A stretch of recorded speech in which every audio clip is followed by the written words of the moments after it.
pusat hanya kepada Engkau Yesus yang terus menyatakan kebaikan Tuhan dalam hidup kami. Kalau kami ada lagi saat ini Tuhan, kami mau berkata itu bukan karena kemampuan kami, bukan karena kami bisa menjalani hidup ini, tapi kami percaya semua karena Tuhan baik, karena kasih setiamu kami ada saat ini. Karenanya Tuhan kami bersyukur dan bangga punya Tuhan seperti Engkau. Tuhan, terima setiap pujian anak-anak Tuhan, setiap pujian jemaat-Mu Tuhan yang telah naik di hadapan hadirat Tuhan, pujian penyembahan kami. Biar semua ini menjadi sebuah persembahan kami yang hidup, yang berkenan di hadapan Tuhan, tetapi juga yang berbau harum di hadapan hadirat Tuhan dan mendatangkan berkat dalam kepengeringan kami. Terima kasih Bapa di dalam surga, terima kasih Yesus. Kami saat ini siap lagi untuk mendengarkan firman-Mu. Karena itu Tuhan, mari bersabda bagi kami semua. Kuduskan setiap kehidupan kami. Roh Kudus mengurapi kami semua tanpa terkecuali, agar firman Allah yang akan kami dengar menolong dan memberkati kami. Terima kasih Bapa di surga. Kami siap dengar firman-Mu. Di dalam nama Yesus kami berdoa. Haleluya, haleluya, amin. Silakan duduk kembali Bapak Ibu Saudara yang Tuhan Yesus kasihi.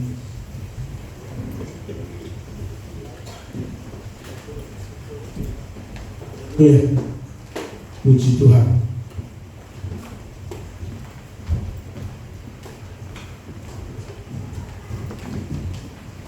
Kita bersyukur lagi kepada Tuhan, sebab Tuhan itu selalu baik dalam hidup saudara dan saya. Amin Bapak Ibu Saudara. Amin saudara. Puji Tuhan ya. Tidak terasa kita sudah ada lagi di tanggal atau akhir bulan ya, akhir bulan di November ya, dan sebentar lagi kita akan masuk di bulan Desember. Haleluya ya. Saya percaya di bulan Desember kita semua ya merasakan bahwa Tuhan itu menyatakan kebaikannya selama hampir 1 tahun ya. Kita boleh menikmati segala kebaikan Tuhan. Saudara merasakan kebaikan Tuhan, amin saudara. Haleluya, puji Tuhan ya. Bapak Ibu Saudara yang Tuhan Yesus kasihi ya, nanti kita juga akan sebagai informasi buat kita semua bahwa Natal GBI Almasih atau Natal kita itu pada tanggal 1 nanti ya. Jadi saya informasikan Natal kita tanggal 1, sehingga kita tinggal berapa hari lagi? 4 hari lagi. Haleluya. Jadi Bapak Ibu mempersiapkan panitia yang dipercayakan. Saya laporkan bahwa undangan sudah ada itu di depan ya. Tinggal didistribusikan. Bapak Ibu jemaat yang mau undang bisa ambil undangan di panitia ya. Haleluya. Saya yakin dan percaya karena kita cukup lama belum melaksanakan Natal karena gedung kita belum selesai, tapi karena kerinduan jemaat harus melaksanakan Natal, jadi kita tetap melaksanakan Natal meskipun karena kalau di sini pasti tidak cukup ya. Nah, undangan jadi akan dibuat di bawah ya, panitia mempersiapkan tempat di bawah ya. Spanduk sudah diambil belum? Sudah ya, itu nanti dipasang di bawah ya, membuktikan bahwa kita merayakan Natal di 2023. Haleluya. Baik Bapak Ibu Saudara yang Tuhan Yesus kasihi, kita akan melihat kebenaran firman Tuhan. Kalau minggu kemarin kita sudah dengar firman Tuhan yang luar biasa disampaikan oleh hambanya ya. Hari ini saya ingin kita sama-sama lihat firman Tuhan Lukas pasalnya yang ke-15 ya, ayatnya yang ke-8 sampai dengan ayatnya yang ke-10 ya. Kita lihat firman Tuhan ini Lukas pasalnya yang ke-15 ayat 8 sampai dengan ayatnya ke-10. Kalau sudah dapat, ini sebuah perumpamaan tentang dirham yang hilang. Haleluya. Kita akan lihat apa maksud firman Tuhan, apa yang dimaksud oleh Yesus ya dalam memberikan perumpamaan semacam ini, ya. Perumpamaan tentang dirham yang hilang. Saya baca buat kita semua. Atau perempuan manakah yang mempunyai 10 dirham dan jika ia kehilangan satu di antaranya, tidak menyalakan pelita dan menyapu rumah serta mencarinya dengan cermat sampai ia menemukannya. Dan kalau ia telah menemukannya, ia memanggil sahabat-sahabat dan tetangga-tetangganya serta berkata, bersukacitalah bersama-sama dengan aku, sebab dirhamku yang hilang itu telah kutemukan. Aku berkata kepadamu, demikianlah juga akan ada sukacita pada malaikat-malaikat Allah karena satu orang berdosa yang bertobat. Haleluya. Puji Tuhan. Karena itu perhatikan bagian akhir dari pembacaan firman Tuhan. Itu yang menjadi sorotan tema khotbah saya di pagi hari ini. Bagian akhir berkata begini, ya.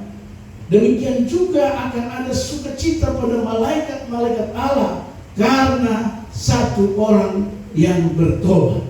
Haleluya. Jadi khotbah saya, orang berdosa yang bertobat. Jadi kalau sudah baca bagian akhir, itu dia. Orang berdosa yang bertobat. Bilang kiri kanan, orang berdosa yang bertobat. Haleluya. Rupanya saudaraku yang Tuhan Yesus kasihi, maksud daripada perumpamaan ini, yaitu ini, ya, tema khotbah ini, atau bagian kalimat terakhir dikatakan orang berdosa yang bertobat. Haleluya. Tuhan Yesus sedang memberikan perumpamaan tentang bagaimana pentingnya seorang atau manusia itu bertobat. Tuhan Yesus sedang memberikan perumpamaan tentang dirham yang hilang. Kalau orang tidak pahami, ya, tapi puji Tuhan bagian akhir dijelaskan maksud daripada perumpamaan ini, yaitu orang yang berdosa bertobat. Paulus pernah mencatat dalam suratnya kepada jemaat di Roma bahwa semua manusia telah kehilangan kemuliaan Allah. Semua manusia telah berdosa, kata firman Tuhan. Catatan surat Paulus kepada jemaat yang ada di Roma berkata bahwa semua manusia berbuat dosa. Karena itu relevan dengan ayat ini. Bayangkan saudara, jauh hari sebelum Paulus ada, jauh hari sebelum Paulus menulis, Yesus sudah berkata, ya, dikatakan bagian akhir itu, orang berdosa yang bertobat. Haleluya. Jadi Bapak Ibu Saudara yang Tuhan Yesus kasih, artinya bahwa Tuhan Yesus mau mengajarkan kepada murid-murid, orang-orang percaya pada kala itu, termasuk kepada saudara dan saya pagi hari ini, bahwa begitu penting ketika hidup kita bertobat dari dosa. Jadi bertobat dari dosa itu bukan sekali seumur hidup, tapi bertobat dari dosa itu harus setiap hari. Kenapa kita harus bertobat dari dosa setiap hari? Karena tanpa sadar kadang-kadang kita berbuat dosa. Haleluya. Kadang-kadang hilaf, ya, kadang-kadang tidak sadar, ya, kita berbuat dosa. Haleluya. Karena memang Alkitab bilang manusia itu terbatas dalam segala hal. Manusia itu penuh dengan kekurangan. Makanya ayat ini, perumpamaan ini disampaikan oleh Tuhan Yesus kepada murid-murid, tentunya kepada saudara dan saya. Tujuannya apa? Supaya kita menjadi orang yang menyadari sebagai orang berdosa, mau tidak mau, suka tidak suka, bertobat. Kita harus bertobat, ya. Haleluya. Jadi mau tidak mau, suka tidak suka, kita bertobat. Mengapa Kenapa begitu penting Tuhan Yesus mengajarkan orang berdosa harus bertobat? Mari kita lihat, paling tidak ada beberapa perhatian khusus yang perlu saudara dan saya perhatikan dari kebenaran firman Tuhan. Yang pertama, ayatnya yang ke-8, kalau saudara perhatikan. Atau perempuan manakah yang mempunyai 10 dirham, dan jika ia kehilangan satu di antaranya, tidak menyalakan pelita atau lilin atau api, dan menyapu rumah serta mencarinya dengan cermat sampai ia menemukannya. Dengan baik, kalau Anda sebagai orang berdosa yang tidak bertobat, maka dikatakan firman Tuhan, kita bagaikan dirham yang hilang. Dan yang namanya dirham yang hilang itu di luar tanggung jawab pemilik, itu di luar perlindungan pemilik, itu di luar kontrolnya pemilik. Dan saya yakin, kalau kita yang menyadari berdosa tidak bertobat, maka dengar baik, bukan tidak mungkin hal yang tidak baik terjadi dalam hidup saudara dan saya. Kenapa? Karena di luar perlindungan pemilik. Amin. Makanya jangan sampai kita jadi seperti dirham yang hilang, karena kita orang berdosa yang tidak mau bertobat. Dan yang namanya dirham yang hilang, kalau dirham tidak hilang, pasti ada di tangan atau pasti di kantong dompet. Aman nggak? Tapi kalau hilang, maka saya pastikan di luar tanggung jawab pemilik. Hilang. Meskipun dalam kalimat di bawah dia bilang pemiliknya berusaha, itulah Tuhan kita. Tapi akibat daripada dirham yang hilang, pesan daripada firman Tuhan yang saya ingin bagikan kepada saudara, karena itu bagian akhir di bawah ini, orang berdosa yang bertobat. Orang berdosa yang bertobat itu sama dengan dirham yang tidak hilang. Tapi kalau kita orang berdosa yang tidak bertobat, itu diandaikan dirham yang hilang. Yang namanya dirham yang hilang di luar tanggung jawab pemilik. Karena itu jangan heran, kadang-kadang kita ini, Tuhan Yesus tahu, tidak mungkin firman Tuhan ini salah. Dia bilang gini, orang berdosa bertobat. Artinya bahwa kita semua ini tidak luput dari dosa. Amin. Tapi yang dibutuhkan, kita perlu bertobat. Haleluya. Siapa sangka hari kemarin, tadi malam, tadi pagi kita berbuat dosa. Dan saya tahu, jangan sampai kita seperti dirham ini. Yang namanya hilang tadi saya katakan, pesan itu di luar kontrol, di luar tanggung jawab, tidak ada perlindungan dari sang pemilik, karena sudah hilang.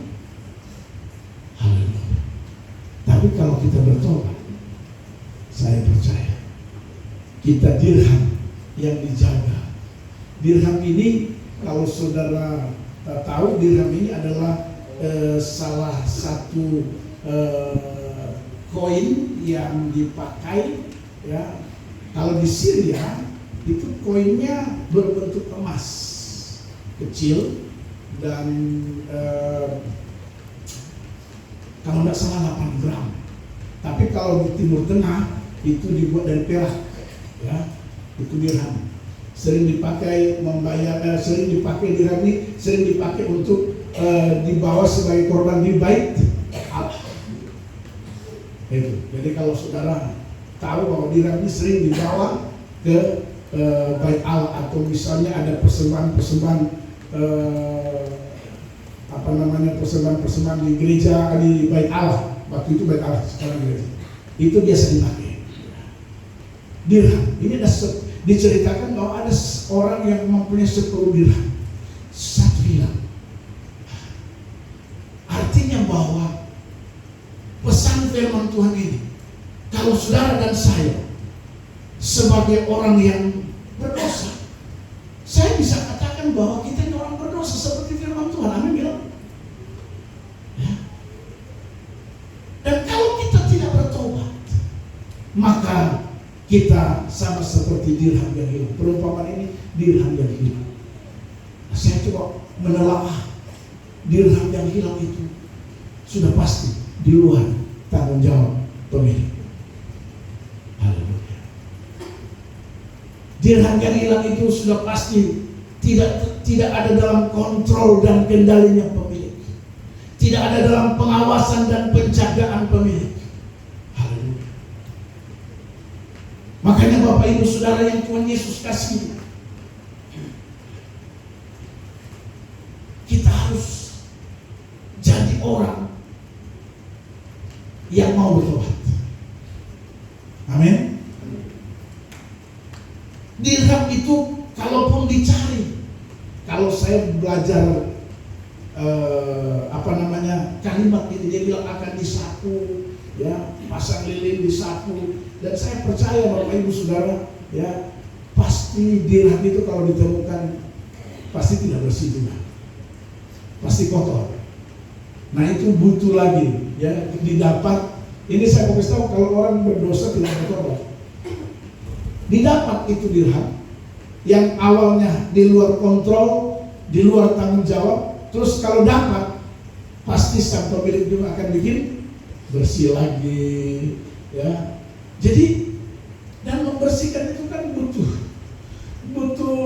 sama dengan kita manusia, kalau dibersihkan, ya, itu butuh perjuangan, butuh pengorbanan. Ada yang harus kita alami, ada sakit yang harus kita alami untuk bisa kita jadi bersih kembali. Berbeda dengan kalau dirham tidak hilang, itu dalam kontrol dan penjagaan Tuhan. Haleluya. Jadi Bapak Ibu Saudara yang Tuhan Yesus kasih, poin pertama yang saya ingin bagikan bagi kita,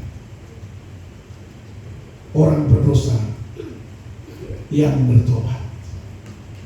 Yang pertama, jangan sampai kita jadi dirham yang hilang, atau dengan kata lain, orang berdosa yang tidak bertobat. Amin. Haleluya. Amin saudara. Jangan sampai jadi. Saudara, firman Tuhan bilang orang berdosa, bukan saya ngomong, orang berdosa, termasuk saya kena, orang berdosa. Bayangkan firman Tuhan mengajarkan kepada murid-murid, termasuk kepada saudara dan saya, orang berdosa yang bertobat. Itu berarti ada, saya juga masuk bagian daripada kalimat firman Tuhan, orang berdosa yang bertobat. Jadi karena kita menyadari kita orang berdosa yang bertobat, orang menyadari kita orang berdosa, maka mau tidak mau, suka tidak suka, kita harus bertobat. Dan dengan bertobat, maka saya percaya kita sama dengan dirham yang tidak hilang. Dirham yang tidak hilang itu dalam kontrol dan kendali sang pemilik. Haleluya. Kalau kita dalam kontrol dan kendali pemilik, saya yakin kita pasti aman-aman saja. Amin. Haleluya. Konsekuensi dari sebuah dosa, perhatikan, Paulus juga mencatat dalam suratnya yang ada di Roma bahwa upah dosa adalah, haleluya, upah dosa adalah maut. Makanya mau tidak mau kita harus bertobat. Haleluya. Orang berdosa harus bertobat karena upah dosa maut. Ya, itu lebih menekankan kepada kita betapa pentingnya kita harus bertobat. Tidak ada cara lain. Ya. Kalau kita bertobat, setiap saat kita bertobat. Amin. Kenapa Pak Pendeta? Kenapa setiap saat kita bertobat, setiap hari bertobat? Ya karena kita ini manusia, belum malaikat. Malaikat saja jatuh. Ini semua malaikat yang sering berhubungan dengan Tuhan, toh masih jatuh. Namanya malaikat, namanya apa yang jatuh? Lucifer, bukan Lucy Rama. Beda ya, Lucifer dengan Lucy yang tadi main tamborin. Haleluya. Saudara tahu apa yang membuat sampai malaikat itu berbuat dosa?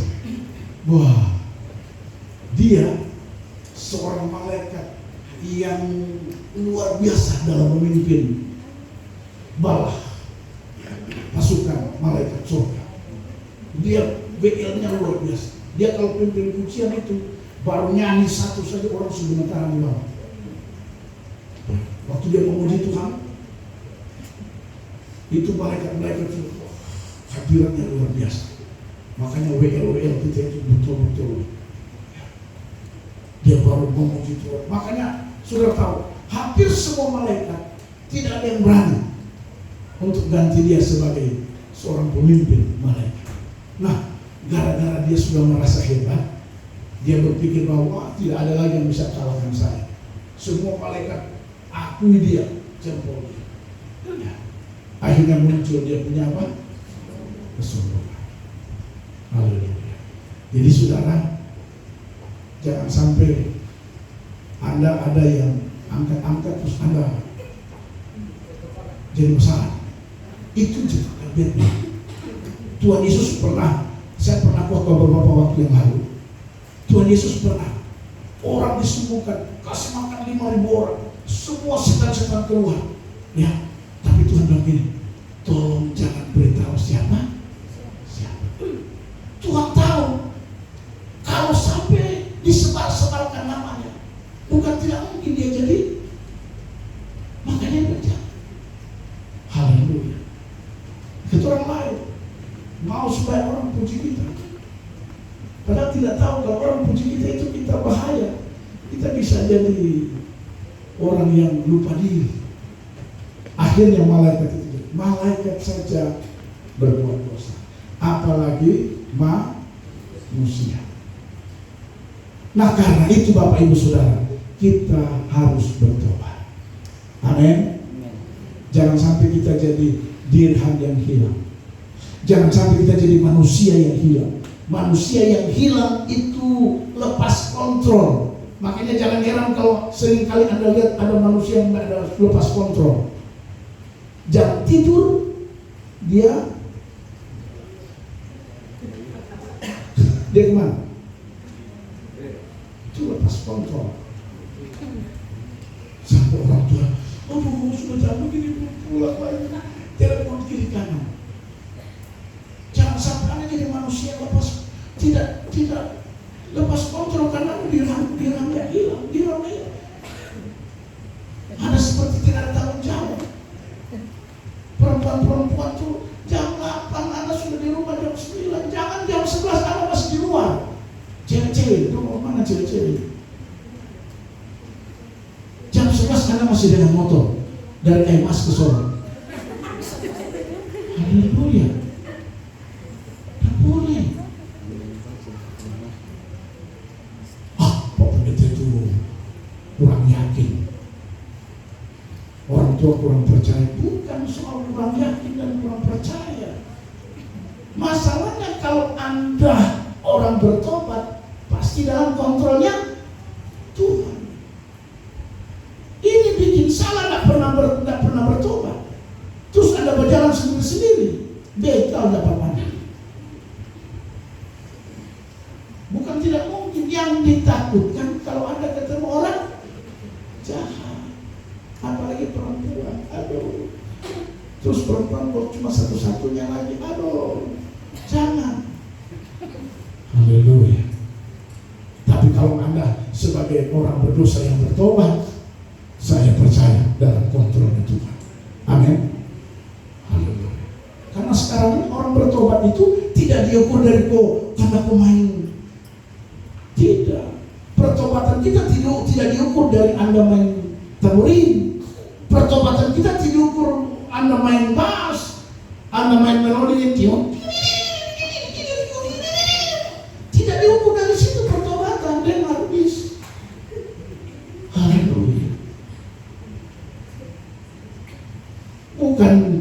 pertobatan diukur karena alenta main drum.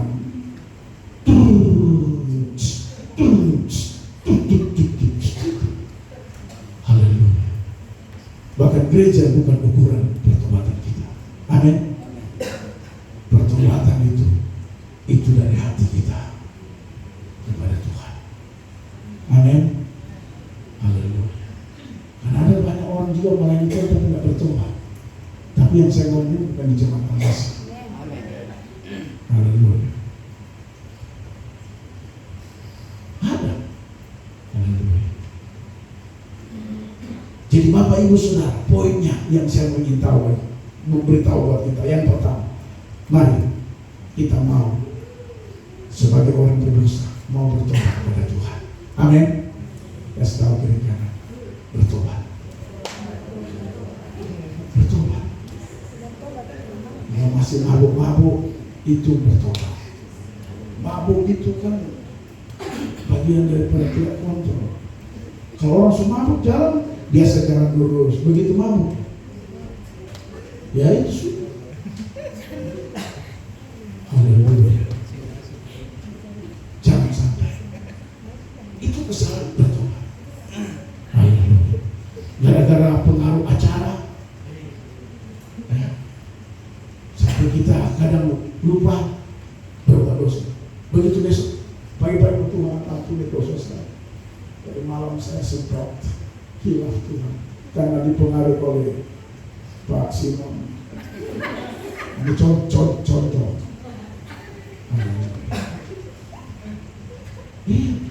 Bertobat. Pokoknya setiap hari itu kalau bisa bertobat supaya kita tidak jadi dirham yang hilang. Saya mau kasih tahu kalau sampai kita jadi dirham yang hilang, resikonya itu yang luar biasa, yang saya tidak mau. Konsekuensi daripada orang berdosa yang tidak bertobat. Alkitab berkata dalam Injil dalam surat Roma, upah dosa adalah maut.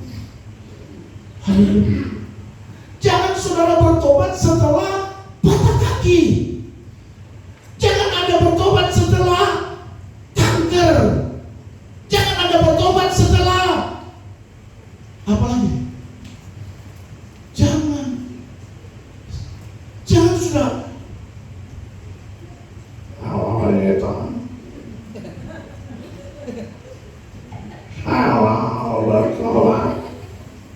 Jangan. Selagi masih bagus begini bertobat sudah. Amin. Haleluya. Jangan, bukan terlambat Anda sudah kena stroke bertobat, bukan terlambat. Tapi alangkah lebih baik masih baik-baik bertobat. Amin. Haleluya. Anak muda dengar, jangan sampai masa depan masih panjang, bertobat. Haleluya. Anak-anak muda yang belum menikah, ingat masa depan masih panjang, masih bisa yang laki-laki masih bisa dapat perempuan cantik. Tapi kalau tidak bertobat, tiba-tiba kecelakaan, perempuan cantik lewat. Siapa yang mau terima kalau kau jalan begini?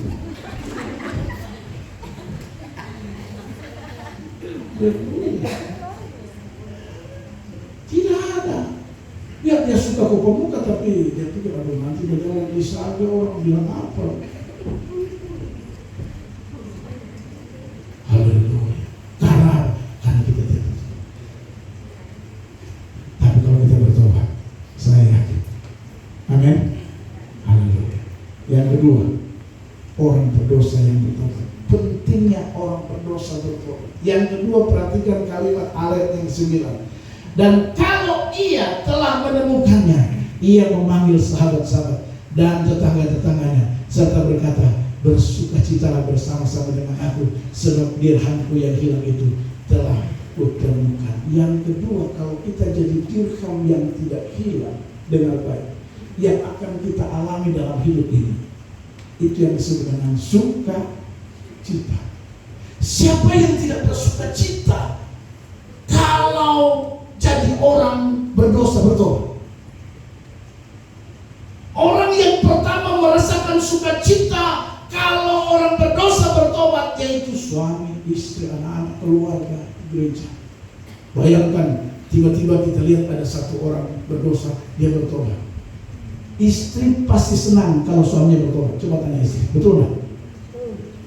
Sukacita. Puji Tuhan, suami saya nggak pernah ada gereja, tiba-tiba dia bertobat, dia sukacita. Bukan dia potong babi. Mari kita sukacita karena ada suami saya sudah bertobat. Amin. Jadi poin kedua, mengapa begitu penting pertobatan? Karena akan mendatangkan sukacita bagi orang-orang terdekat kita. Haleluya. Suami mana yang tidak senang kalau istrinya bertobat? Dari kaki berabu, tiba-tiba kaki tidak berabu. Senang nggak suami-suami? Yang tadinya istri penipu, tiba-tiba istri jadi jujur. Waduh, suami mana ini istri? Senang. Jadi orang berdosa kalau bertobat dengan baik. Yang kedua, kita akan merasakan apa? Sukacita. Perempuan di dalam cerita ini dia panggil semua. Mari, dirhamku sudah lama. Mari bersukacita. Haleluya. Anak mantu akan sukacita kalau lihat orang tua mantunya bertobat. Belum jadi bapak mantu sudah bertobat, dia sudah marah-marah lagi. Begitu juga orang tua mantu senang dapat anak-anak yang bertobat. Jadi dengan baik orang berdosa bertobat itu yang kedua akan menghadirkan yang namanya sukacita. Haleluya. Jadi sekali lagi kita harus bertobat, karena akan mendatangkan sukacita bagi saudara dan saya. Orang-orang terdekat pasti akan sukacita. Orang tua mana yang tidak sukacita kalau lihat anaknya bertobat? Amin. Iya. Hampir semua orang tua kalau ditanya, mereka akan bilang, coba saya punya anak itu, dia ada di depan sana melayani kan. Tapi kalau dia sudah tidak melayani, misalnya dia, contoh misalnya beku begitu, terus dia hilang, orang tuanya itu gimana dia, kenapa dia begini? Tapi begitu melayani, senang. Betapa senangnya kalau Anda sebagai istri melihat suamimu singar di depan. Misalnya Pak, nanti saya minta bapak-bapak juga perlu singar. Ya. Jadi singar tiap minggu itu jangan anak muda terus, jangan perempuan bapak terus, suara 3 terus bapak terus. Setiap kali vokal itu suara 3. Jadi bukan tidak mungkin di sini Pak Patron, Pak Wanda, Pak Kalami. 21, 23. Haleluya. Itu istri doa tuh. Oh darah Yesus berkuasa. Terima kasih Tuhan. Senang. Ini firman Tuhan, bukan saya karang. Ini firman yang bicara. Haleluya. Senang. Haleluya. Tiba-tiba Ibu Linda lihat Pak saya di depan. Oh, Ibu Linda bilang, oh Tuhan, mujizat terjadi. Haleluya. Ya firman Tuhan. Haleluya. Betapa senangnya melihat seperti itu. Makanya harus jadi orang berdosa yang bertobat. Pokoknya siapa saja yang bertobat pasti akan mendatangkan sukacita, kegembiraan, kesenangan bagi orang-orang yang ada di sekitarnya, apalagi orang-orang terdekat. Haleluya. Makanya waktu saya baptis Pak Wanda, Ibu Vera bilang, oh Tuhan, Engkau sangat baik. Padahal memang Tuhan baik ini. Nggak perlu dikasih tahu kalau Tuhan baik. Memang Tuhan baik, tapi Engkau sangat baik. Sungguh dan amat baik. Saya tidak jawab, memang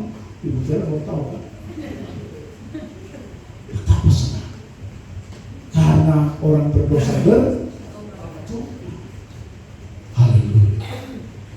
Saya tidak tahu berapa tahun Ibu Vera bergumul sampai Pak Wanda bisa menerima Kristus sebagai Tuhan dan Juru Selamat. Saya tidak tahu. Tapi yang saya pastikan itu pergumulan yang cukup panjang. Haleluya. Ini firman Tuhan. Begitu ditemukan, dia undang tetangga-tetangga, sahabat-sahabat, mari kita bersukacita. Haleluya. Jadi yang kedua dari perumpamaan ini, orang berdosa bertobat. Yang kedua akan menghadirkan sukacita. Bilang kiri kanan, akan menghadirkan sukacita. Bayangkan kalau ada orang bertobat, ya, sukacita itu luar biasa. Haleluya. Tiba-tiba di depan ini ada Pak Markus Duma memuji Tuhan. Haleluya. Markus Duma sekolah bilang, kami bawa pujian ke dalam rumah Tuhan. Haleluya. Dia sadar bahwa tadi malam dia mabuk coba.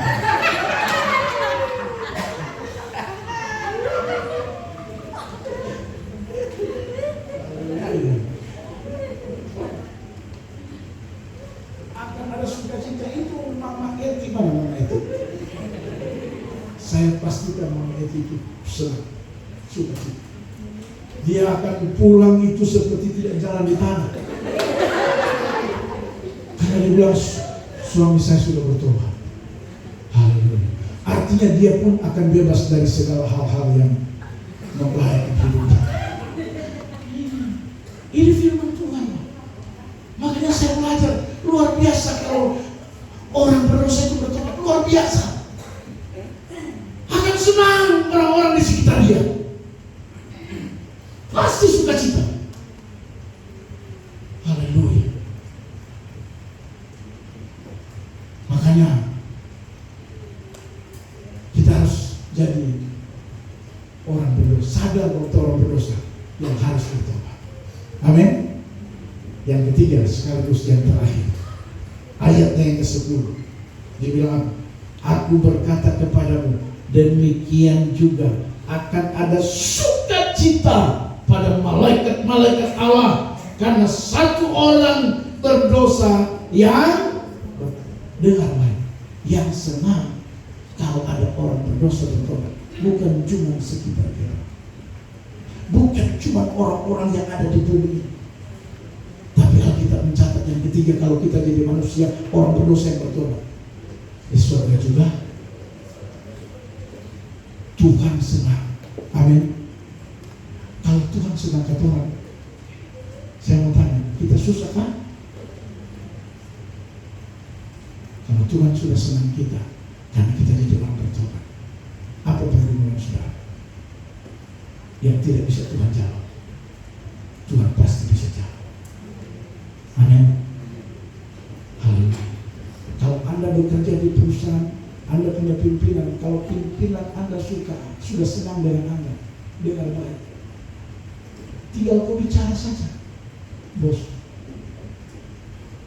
tahun depan saya ada mau pikul bersatu bapak, saya butuh kerbau 2 ekor, 1 ekor 50-100 juta, bosmu pasti beli, yang saya siapkan, karena dia sudah senang kita.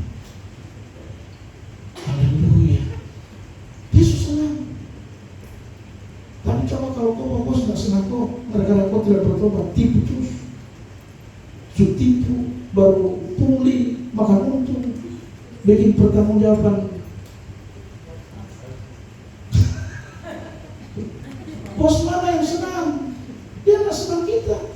Dan kalau dia nggak senang, coba saja kau ajukan, bos, misalkan kerbau 1, parma itu kerbau. Tidak akan dapat jawaban. Tapi kalau kita jadi orang berdosa yang bertobat, kita ini orang harus bertobat.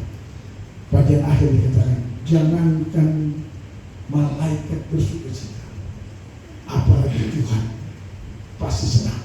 Amin. Kalau Tuhan sudah senang, haleluya. Ya, kalau Tuhan sudah senang. Makanya ada seorang penyanyi menciptakan lagu, menyenangkan, senangkan, hanya itu kerinduanku. Selama Tuhan Anda senang dengan Anda, selama itu Anda melihat pembelaannya. Haleluya. Jadi kalau Bapak Ibu ingin melihat pembelaan dan pertolongan Tuhan dalam hidup ini, Bapak Ibu ingin melihat jawaban Tuhan atas pergumulan saudara dan saya, dengan baik, jadilah manusia, jadilah orang yang mau bertobat.